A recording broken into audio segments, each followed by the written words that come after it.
On a beer? It's 7 o'clock in the morning. Scotch?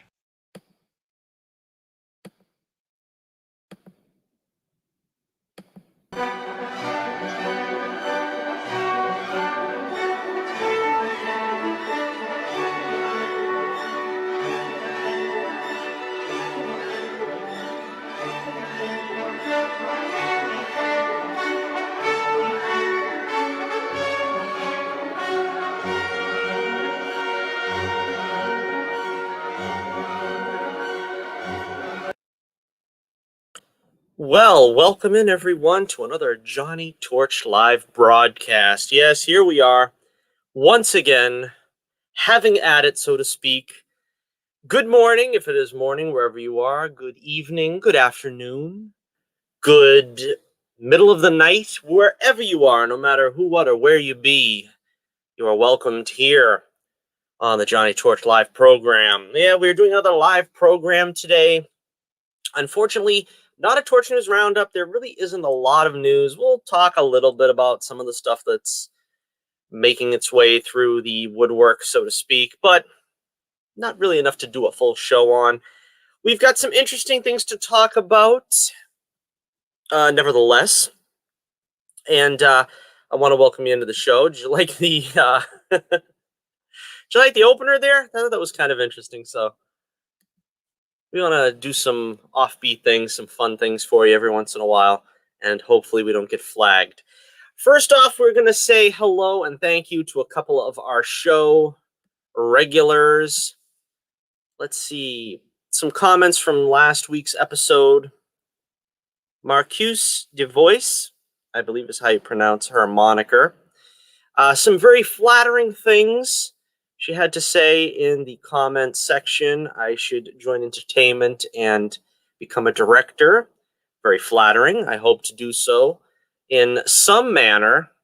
I suppose comic creator is the greatest form of directing because it's all on your own shoulders. That's the difference. I always say this, the difference between a cartoonist and the typical comic book creator is the cartoonist is expected to do everything.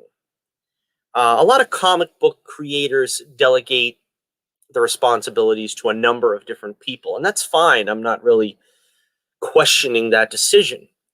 But it's a great thing when you can take it all upon yourself and just do the whole project yourself. And of course, that includes directing, creation of the art, writing of the story, and that's what I endeavor to do. So thank you for the kind comments. And we have another comment, great video from Games, Movies, and Comics Are Us. He's a recent sub as well, and I want to direct you to check out his channel. If you haven't seen last week's video, you can find him there, and I'm sure you can just copy and paste his channel name there. But again, it's Games, Movies, and Comics Are Us.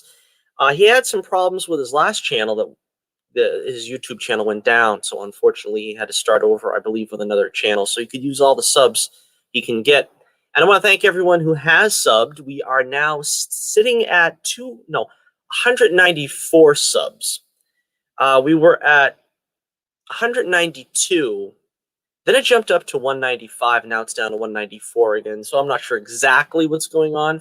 It might be just some of the craziness of YouTube once again shifting about the subs. But we are here, and that's all that matters. So once again, thank you to all the folks, the good folks who have subscribed. And if you have not taken the initiative yet, please check out the link in the description and sub, share, and like. The link in the description, of course, is for our webpage, The Adventures of Bullets, Bourbon, Private Eye, and we are going to talk about that a little bit right now. That is the primary objective of the show tonight. Let's see. I guess I'm not as swift as I used to be getting these transitions up. There we go. All right, so I'm sure you're familiar with the website. I have touted it several times, but not only are we promoting The Adventures of Bullets Bourbon Private Eye, which we are, issue number 7, The Adventures of Bullets Bourbon, The Family Jewels. This, of course, is the epic first chapter, Act 1 as we call it, of the 3-issue arc we're on now called The Family Jewels. And it takes place where Carrot Top has returned home to his father, who is Parsnip Top, the Don of the Vegetable Garden Gang, a powerful crime family in Stark City, the 5 families of Stark City. Its chief main rival, of course, is Adam Apple, Don of the Fruit Salad Mob, who, as you can see on the right-hand side of the page, and of course, Parsnip Top's men on the left-hand side of the page. Added to this mix is Veronica, who is the lovely but supremely dangerous, what shall we call her, operative, so to speak, of Carrot Top, who has been charged with swaying Bullets Bourbon to the dark side. Of course, this is a monumental issue in Bullets Bourbon's legacy, as he is about to call it a day on his career as a private eye. Before he can do that, however, he feels that he must bring Carrot Top to justice or die trying. So this may be the final adventure in the Bullets Bourbon saga, depending on how it turns out. And of course, Carrot Top's plan in this adventure is to abscond with the 10,000 carat carrot. It's a mini statuette of a carrot, a solid gold carrot, encrusted with thousands of dollars of emeralds and rubies. It's an heirloom that Parsnip Top, his father, has desired for many decades. And finally, it is within their reach, unless Bullets Bourbon comes to stop them. So you can pick that up on our website, that little issue, that little ditty, for only $5. $5 takes it away, plus a nominal shipping and handling fee. Not too much, but it is not included in the $5. But it is worth it when you see the fine craftsmanship of this. Just take a look at this cover alone. The craftsmanship that went into that alone is worth the price for that cover. And of course, we have a stellar story within its mighty pages. So you want to be the first on your block to check out this tome. I don't have time now to go through the preview pages again. I've tried to do that before to no avail several times. But right now we're going to talk about, and you can find this on my website, Bullets Bourbon Comics. It's a Wix site, so it doesn't have a easily reached domain name. But just Google Bullets Bourbon Comics or Johnnie Torch Comics, and you are sure to find it. And of course, you can find all of the issues that we have in the Bullets Bourbon Pantheon so far. As I've said before, this is a saga that has begun in 2012, and it is not ending anytime soon. I've got a lot of work to do on this issue, and sadly, for some reason, my computer will update at the most inopportune times, and I'll always lose a day's worth of work at least once per issue. I think this is probably the second time this issue. I don't know, but I've got to redo some work on this issue, and it is very frustrating. It is the epitome of the saying, "Eat the elephant one bite at a time." I don't know if you ever heard that one, but honestly, that's what I'm doing. This is an enormous issue. It's going to be 22 pages. The Family Jewels, the first part of this arc, which you can find at our website ready for purchase, is 20 pages for $5. This next issue is going to be 22 pages, and it's a lot more difficult to color and draw because I have so many different characters. Each of them has to have a unique styling and a unique color. The color palette of the speakeasy, where a lot of the action takes place in this issue, has neon lighting and fluorescent lighting, and the effects to do that are also very time consuming. So the plan for this issue to be out in, I was hoping for late April, probably early May, is much likely, very, very likely to be pushed down once again to June.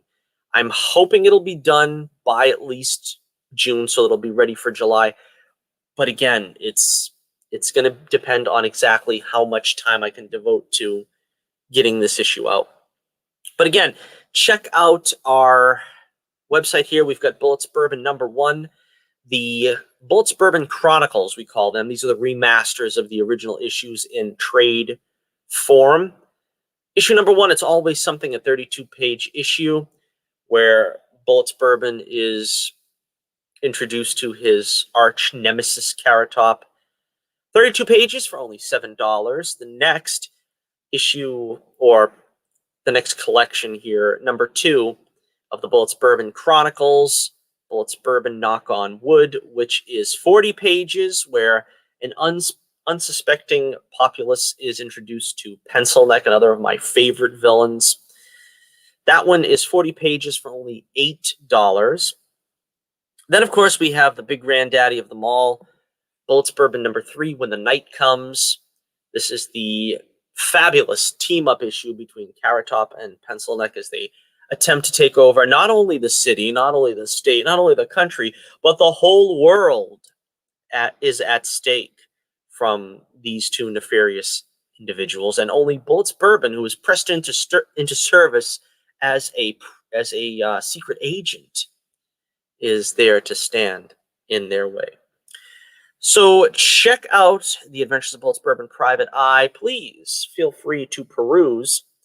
And $10 for 60 pages for that Carrot Top and Pencil Neck team up, the Bullets Bourbon Chronicles #3. Check it out and you will not be disappointed. All right, so we're talking about our 2021 Comic-Con tour now. And we're hoping that we can get it off the ground. We're hoping that all this nonsense and falderall will finally be tampered down enough for us to get an actual convention appearance out here this year. Last year, if you remember correctly, I did flea market appearances, and most likely I'm going to do a slew of them again this year, because I don't think we're going to get a lot of Comic-Cons opened. Certainly not at the level where I can participate. I mean, if I could globetrot, if I could travel the country and pick out some of the ones that are going to be pretty lenient in their regulations and have decent governors who are not treating people like cattle, I would do so. But unfortunately, I've got to keep my appearances to the New England area. Unfortunately, I have to make a choice if I want to try to broaden my horizons a bit to Maine. That's the thing. There's a lot of conventions apparently going on in Maine, but that's, like I said before, that's at least an hour-and-a-half drive. And if it's multiple days, you have to factor in it's going to be tough. So I try to focus mostly on Massachusetts and New Hampshire areas. Again, possibly Connecticut, although that's also kind of a difficult prospect for me for now. But we're calling our upcoming Comic-Con tour this year the Here Goes Nothing 2021 Johnnie Torch New England Comic-Con Tour. In the words of Lando Calrissian, here goes nothing. We're going to try to get some appearances in Comic-Cons over the course of 2021. And again, there is no guarantee of any of the following dates. The only date I can confirm that I have a table confirmed is Keith Gleason's Plastic City Comic-Con in Fitchburg, Mass. It is scheduled to take place July 17th at the Wallace Civic Center, and from 10 a.m. to 6 p.m. And again, I am not certain if this is going to go off, so please refer to the Plastic City Comic-Con website, refer back to my page as if it is postponed again or canceled. I will update my website with the information ASAP. That is the only confirmed one. I am looking at a couple of other dates. As I mentioned before, I would probably try to attend Granite State Con again. Granite Con is a favorite of mine. I've been there a couple of times already. Double Midnight Comics, of course, behind that one. And again, a lot of the smaller library appearances that I like to try to make doesn't look like they're in the cards. I don't know that many libraries are hosting local Comic Cons this year. I'm keeping my eyes open. I also put on my website here, if you know of any, or if you are running a small con or local library con or anything of that nature, feel free to contact me. You can reach me at my contact page. My email is there in a email format that you can just message me. I'll be happy to look into any Comic-Con appearances that I can get, particularly if they're free, if they're, local libraries that you want me to attend. I'll be happy to try to make any of those. The ones that are very expensive, like Boston Comic-Con is usually out of my price range. Granite State and Plastic City is about as far as I can go financially, because anything more than that is going to be cumbersome on the wallet. But again, please reach out if you have not. If you want to have yours truly appear at a convention or library appearance, just let me know.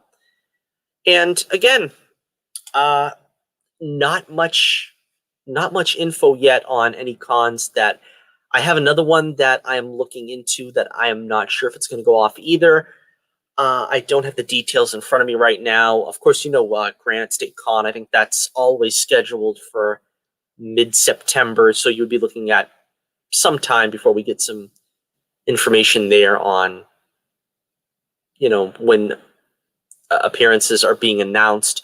I imagine that one will go off pretty well because, I don't know, I imagine New Hampshire is going to probably relax the restrictions sooner than Massachusetts. We have this Butte up here as a governor in Massachusetts, and he's going to drag his feet until the very end. But again, I'm holding out hope for maybe one or two New Hampshire cons in the future. So, okay, thank you for checking that out, and make sure you check out our website for further announcements there for our Johnny Torch 2021 Comic-Con New England Here Goes Nothing tour. And hopefully there'll be some restrictions relaxed and we'll be able to do some things. If not, I'm still going to go out there. I'm still going to let the public see. I'm going to bring you the gift of Bullets Bourbon as much as humanly possible, as often as humanly possible. I am going to continue to do flea market appearances. I will do maybe some craft fairs I'm looking into, possibly craft fairs. So we'll see. We'll see how that goes. All right, so let's just shoot the breeze a little bit for the next 15 minutes or so, and we'll take a look at some of the stuff that I am working on here in the latest issue. All right. This is a panel that we're working on of Bullets Bourbon in disguise as he is taking on Tom Ado, the Vegetable Garden Gang's consigliere. And he's a character that's pretty full of himself, but Bullets and Veronica are joining forces here in the hopes of trying to get information on the missing statuette. And they are hoping that he will betray some information. Now, I gotta recolor this, unfortunately, because as I said, my computer crashed. I don't know if you call it crashing when it just updates on its own and then you put it back on and it's unfortunately not saving the material. So unfortunately, this is going to have to be completely recolored, these background characters. So let's see here. As it stands now, we are not far from Zack Snyder Justice League debut, which is about a week away. I'm not sure. I don't remember. Oh, man, of course this has to give me trouble. I don't know how that's going to go. I don't know how many people are going to be pleased with it. I hope the people that were dying for this project to come to fruition are pleased with it. I'm very curious as to whether they are going to try to get Snyder back full time now. If this does go over very well, and apparently they're going to do a lot of stuff with Darkseid, they're sort of hinting at Jared Leto's Joker having some kind of presence. Is it possible? Is it entirely possible that they are going to hand the reins back over to Zack Snyder? And would you want that? Let me know in the comments below. Me personally am not a fan of the Zack Snyderverse. But if you are, tell me why. Other news, the Batman has finished filming. That was news that broke just earlier today. Unfortunately, another film that I am not interested in and will probably not see. I am just personally over the race-changing characters. Race-changing characters is racist, and I don't care what the race of the character is you're changing. It's racist, and there's no two ways around it. And I'm getting pretty tired of supporting these films when they're just appealing to woke points and so forth. So I'm probably not going to see The Batman. And of course, The Batman is race-changing Commissioner Gordon as well as Catwoman. It's just so unnecessary. I've gone over that time and time again, though, so I'm sure nobody really needs to hear me go over that some more, but it's just, at some point, will it ever end? I don't know. The only time it'll end is, as I said, if enough people of color just object to it as being the sloppy seconds that it is and demand actual, POC characters that haven't been given the spotlight and let them actually have the spotlight. That's the only time it'll end. Until then, it's these liberal writers, directors, and producers that are just going to, acquiesce to the more loudmouth areas in the Twitterverse. Also in the news, I believe they said that Kevin Feige's Marvel is not going to do any more R-rated movies beyond Deadpool 3. Now, this is, of course, another pet peeve of mine. I don't believe in doing R-rated movies for what is essentially children's characters. And, I made a real mess of this. I can't ever get this done the way I want it. Okay. But, a lot of controversy about, well, what are you going to do with Blade? Blade is going to be PG-13, apparently. Well, to be honest with you, as long as it's not a gore fest, there really isn't any need for Blade to be rated R.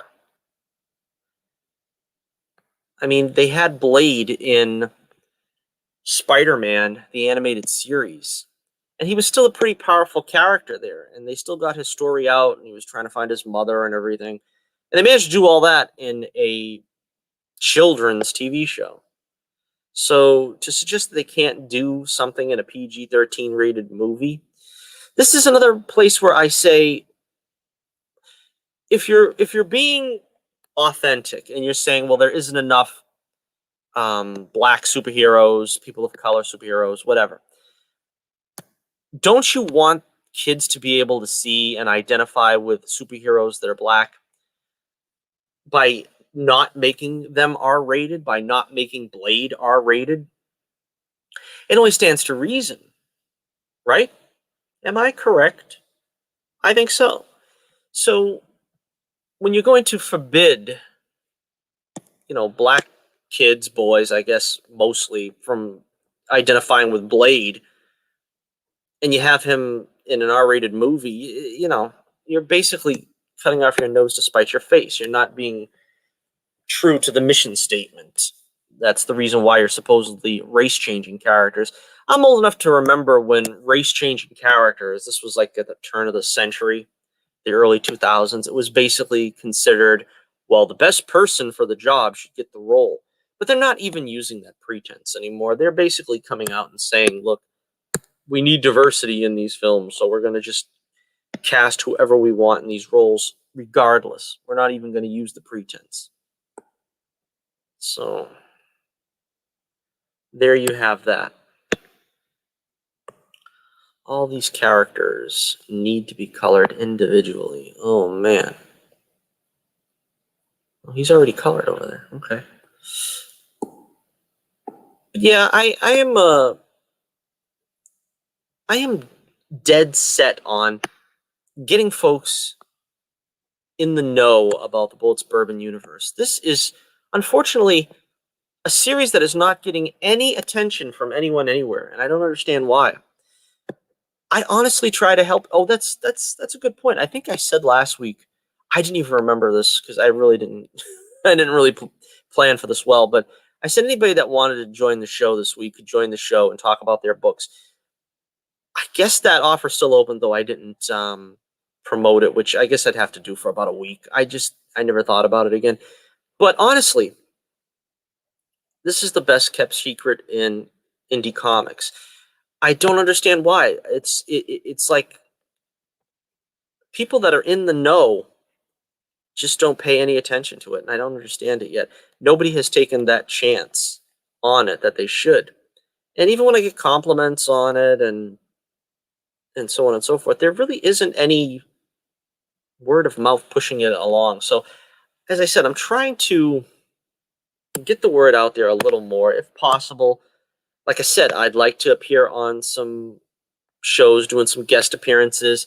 I'm kind of timid about asking about it because I don't really know to what extent I'll be available. As I've said before, my free days are pretty much Wednesdays and Saturdays, sometimes Sundays, although I try to save that for just being, a day of rest, so to speak. But it can be arranged if anybody out there actually wants to have yours truly on their show. I'm trying to go, that's the way it is. You got to go beyond your comfort zones. I'm trying to go beyond my comfort zone as much as possible and to bring the gift of Bullets Bourbon to an unsuspecting public.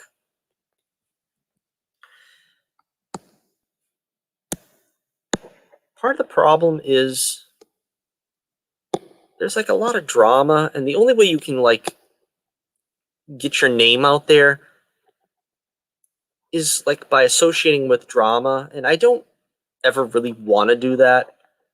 I mean, I'm not shy at, speaking my mind. I'm not sure that I've ingratiated myself to Comicsgate because I've said several times that I am Comicsgate in principle.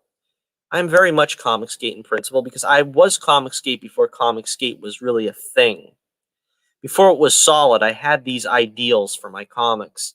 And basically then listening to your boy Zach, he kind of verbalized what I've been believing, and sort of that's where the term Comicsgate was codified. Before that, it was just basically a set of beliefs, principles. But then you have the difficulty when it comes to personalities. Now, like I've said on Twitter many times, I probably have said it online on YouTube many times.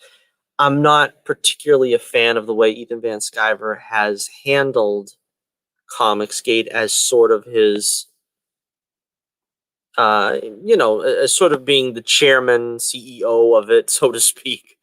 He's obviously the face of Comicsgate, and I think there are a lot of petty dramas and conflicts that don't serve Comicsgate well. It's the same thing with War Campaign. That became an issue that drove away a lot of people, and it's created this great wedge that could have been averted had he not sort of used it as his own personal fiefdom, so to speak. Yeah, look that one up. See what that. See, I don't even know if I know what that means myself. But that's the difficulty of it. That's the difficulty of trying to make it in the indie comic scene, because if you're Comicsgate, you're going to have a lot of people hate you because you're Comicsgate. If you're not Comicsgate, consequently, you're going to have a lot of people hate you because you're not Comicsgate. And as I said, I'm an independent soul. You know what I mean? I don't believe in following, the piper's tune, so to speak. I'm not going to just stick my finger in the air, moisten it, and see which way the wind's blowing, and then hitch my wagon to whoever has the greatest gust of breeze. I'm not like that at all. I have to go my own way. So, again, that makes it difficult because some people are just solid pro CG. Some people are solid anti CG. I think as time is passing, I think a lot of people are sort of softening up to the idea that not all CGers are bad, not all non-CGers are bad. I kind of feel like the us versus them, it seems like it's kind of lifting. I don't think it's as prominent now as it was, I don't know, maybe a year ago, maybe 2 years ago, definitely. But again, that's why I said I support any indie creator who has passion, who has the dream, wants to fulfill the dream. And quite honestly, as long as you're not SJW, as long as you're not breaking that Comicsgate creed, or whatever way you want to phrase it, I'll support you. I'm behind you every step of the way, because that's really what this is all about. I said on Twitter the other day, the arts are, the nourishment of the soul, so to speak. It's through the arts that we're nourished. And when the arts become soulless and propagandists take over, that's when the next generation is going to become sterile and soulless. There's going to be no imagination.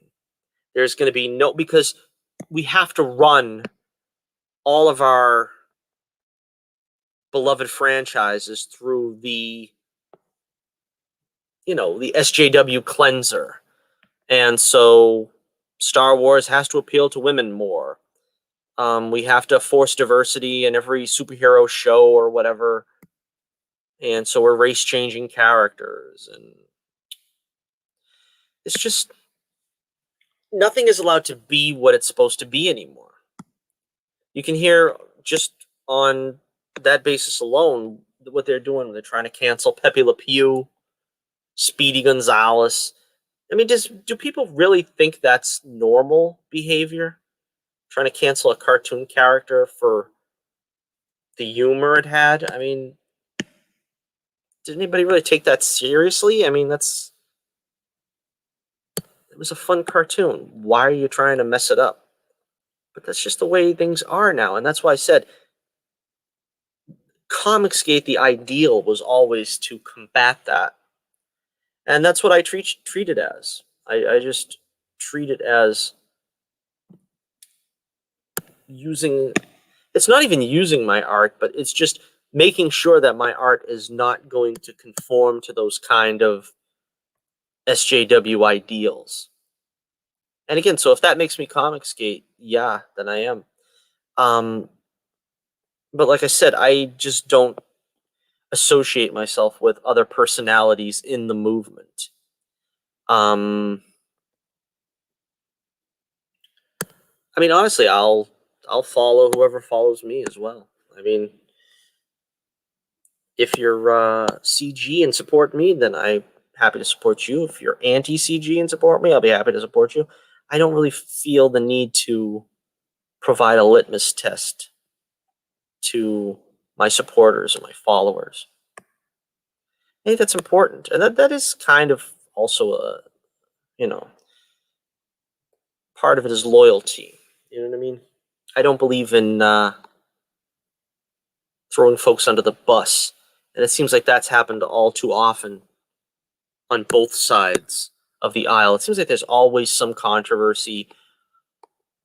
It's like wrestling, honestly. I think somebody actually made that comparison. Whoops. Hit this up again. Somebody made that comparison online, I think on Twitter this week. Somebody said that Comicsgate is like WWE. And I says, yeah, that's true, because it's like there's so many heel and babyface turns. You can't keep track anymore. It's true. I don't know. And it felt like there was such a great ideal at one point that everybody was on board. A lot of Christian conservatives like myself saw it as the new wave. And then, like I said, it became a cult of personality. It became us versus them. We already had that with the SJW, corporations of comics. And then when it started creeping into the indie scene where everything was us versus them, that's when it became just unfortunately intolerable. All right, so I think that's going to wrap it up for this show. Let's see. Is there anybody? Again, I always say when I'm working on the book, I can't really see the comments. So if anybody was in the chat, I apologize that I was not able to see you while I was working. But yeah, we're going to wrap it up. I got to grab some dinner.